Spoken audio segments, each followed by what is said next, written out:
ऐसा मैंने आज तक कभी कोई प्ले किया नहीं था। ये महाभारत का युद्ध कभी सच में हुआ भी था?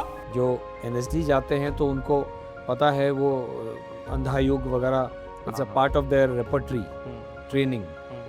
मुझे बताइए सर कि ये चक्रव्यूह प्ले जो है इसका आइडिया आपके दिमाग में कहाँ से आया और साल दर साल ये किस तरह से ग्रो हुआ है सर? ये आइडिया मूल जो आइडिया है ये अतुल का है, जी। अतुल सत्य कौशिक जिसने लिखा। तो अतुल जब मेरे पास आया कि मुझे ये आपको सुनाना है नाटक, उसका नाम था अर्जुन का बेटा। अच्छा। नाटक का नाम अभिमन्यु हाँ, की अभिमन्यु, कहानी हाँ। है। और तब भीष्म के माध्यम से ये पूरा कथासार जो है ये आगे बढ़ता था और कृष्ण के मेरे ख्याल से 1 या 2 ही सीन थे।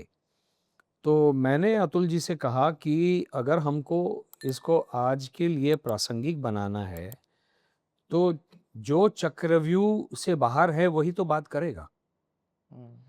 भीष्म यदि स्वयं ही अपने चक्रव्यूह में फंसे हुए हैं और जो मैंने अभी बात की थी आपसे जो कही थी अहंकार वाली, वो मैंने उनसे कही, तो वो भीष्म इसके सूत्रधार नहीं हो सकते ऐसा मुझे लगता है। और अगर मुझे इस नाटक का हिस्सा बनना है तो उसमें से जो प्रासंगिक इश्यूज हैं आज के लिए वो उनको और निखार के हमको बाहर लाना होगा। वरना फिर लोग क्यों आकर देखें, लोग महाभारत चलाएं। करेक्ट।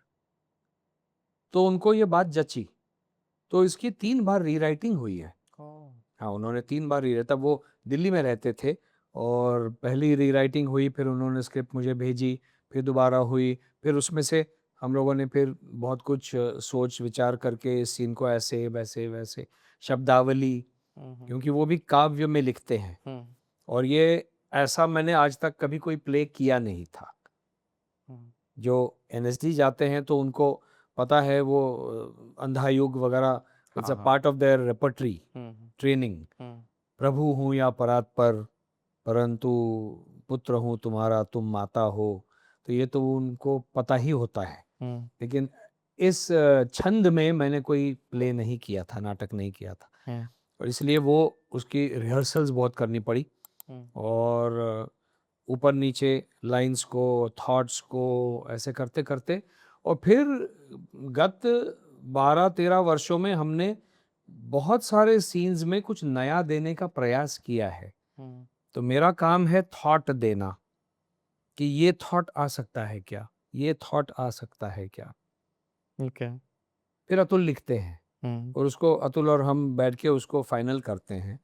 तो देखिए हमेशा कुछ नया करने की एक ललक होनी चाहिए हर कलाकार में। कलाकार मतलब केवल अभिनेता नहीं, जी। राइटर भी कलाकार है। तो राइटर, डायरेक्टर, अभिनेता, कुछ हम नया दें लोगों को। ओके। तो ऐसे वो ग्रो किया है, इवॉल्व हुआ है ये नाटक। Thank you for watching this full clip और मैं आपसे वादा करता हूं कि इसका फुल पॉडकास्ट भी देख के आपको काफी मजा आने वाला है। Link in the description.